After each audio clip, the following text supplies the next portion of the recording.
In this video, I'll show you how to fix the failed to load xgameruntime.dll error code 126 problem in Windows 10 or 11.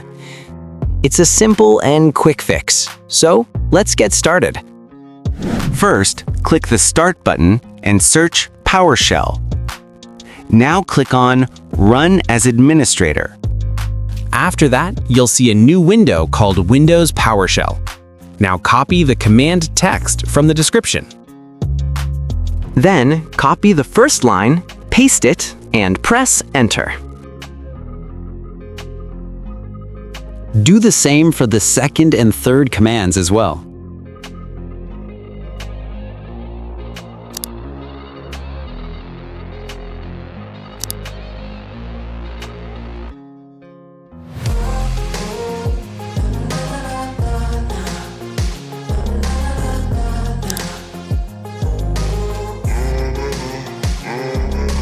Once you press Enter for the third command, it will automatically open the Microsoft Store.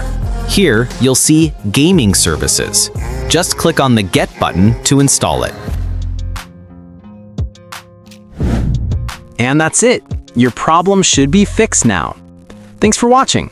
Don't forget to like, subscribe, and share this video with others who have the same issue.